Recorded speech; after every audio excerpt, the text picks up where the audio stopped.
Hello, my friends. Welcome back to the channel. And if you're new here, welcome. My name is Chris, and I talk all things about my small crochet business.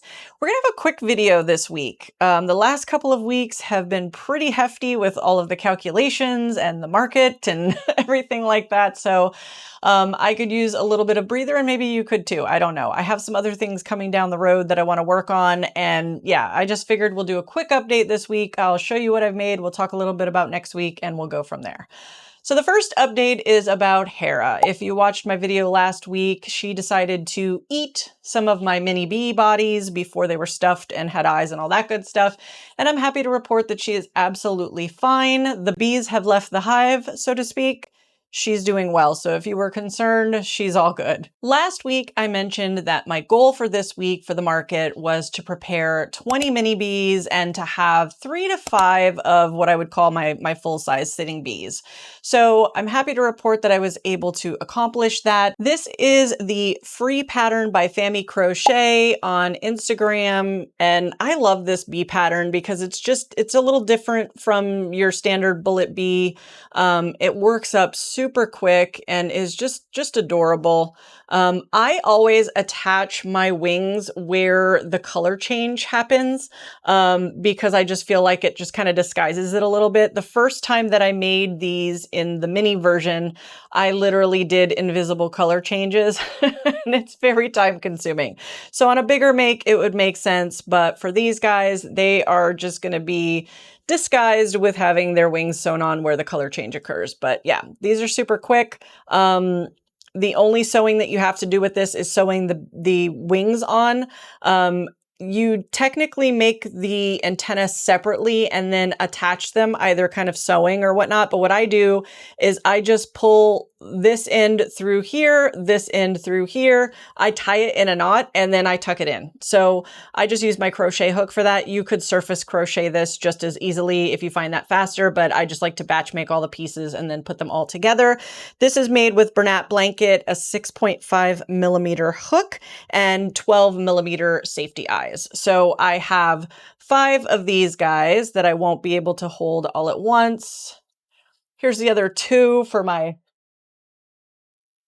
proof of the makes, but those are all set. I was able to crank out 5, which is awesome. And for the minis, I knew I wanted to do 20 because some of these are going to go in my mystery bag charm boxes, and then the others will just be in my mini bin. So I did 5 of them in yellow and brown, and this is the exact same pattern, just made with Bernat velvet, a 4 millimeter hook, and these have 8 millimeter eyes. I did the same exact thing with stitching the wings on at the color change, and just to give you an idea of the size difference, just with using those different hooks, you know, pretty significant. But these were a big hit at the last market. So I have 5 of those in the brown, and then I will show you my little bucket 15 in the black and yellow. So, but yeah, I was able to do that. I was pretty happy with that. I have noticed something interesting. A lot of people say that when they work with the blanket yarn, it hurts their hands. I kind of have the opposite issue. When I go smaller, my hands hurt. I think it's just because I kind of have a death grip when I'm crocheting, and the smaller yarn needs even tighter of a grip, and that could be why, but I don't know. I will say that this skein of Bernat velvet in the white particularly gave me a lot of problems. It's the same skein that I used for all of the other minis that I had from my market before, but I'm like halfway through the skein and it's like the middle is just disintegrating. I felt like I was cutting out long pieces of it and starting over, and magic circles were a nightmare, and it was just, yeah, it was not a great experience. So, you know, we'll see how that goes. I'm hoping that the rest of the skein is going to be okay, but I cut some pretty big chunks out. So now that that is done, my goal for next week is going to be a focus on opossums. So the mini opossums were the biggest seller at the market, aside from the bees.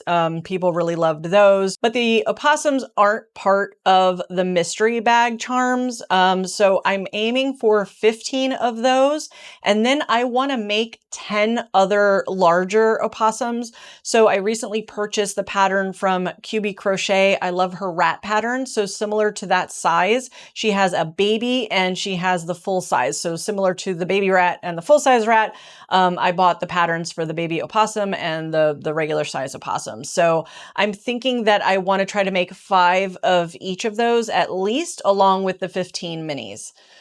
Might be a little ambitious. We'll see. I haven't looked at the patterns yet to see how well I can batch through them or how that's going to work, but that's the plan for next week. Last but not least, I want to ask you guys some advice. So I had the market, which was my first market. I now have this upcoming market. Only between the two was about 7 weeks and a couple of days.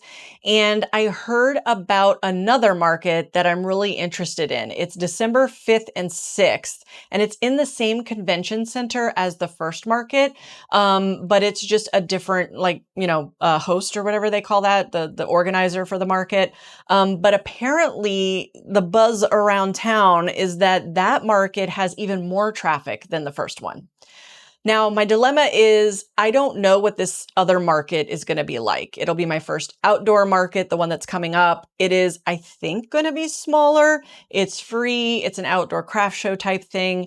It's a local women's club that puts it on, but supposedly it's one of the bigger craft markets as it goes with the outdoor space and all that kind of stuff. But I don't know how lucrative it's going to be. I don't know if I'm going to sell as much, if I'm going to sell less, if I'm going to sell more. And I'm a little nervous to then have another market only a few weeks later. And the fee for that other market is similar to the one that I just had. So it's like $240 for the table. So I'm a little worried. I keep telling myself, what's the worst that could happen? I could sell as much as I did before. If I sold the other half of my inventory at this, it would still cover the market fee. I don't know. I'm just a little bit torn with putting the pressure on myself and stuff like that. But it's like the right before Christmas type of thing where I feel like the last minute gifts and thinking of so-and-so, let me grab that kind of, vibe happens. So yeah, I'm really debating it. Let me know in the comments what your thoughts are. After that, I would for sure not be doing a market for several months. But yeah, I don't know. I don't know what to do. So I would appreciate your opinion and your feedback. Let me know in the comments down below what you think. I think I'm going to end it there. I don't have anything else to show you. Like I said, just a quick video for this week to show you the makes. As always, thank you so much for watching, and I will see you on the next one. Bye.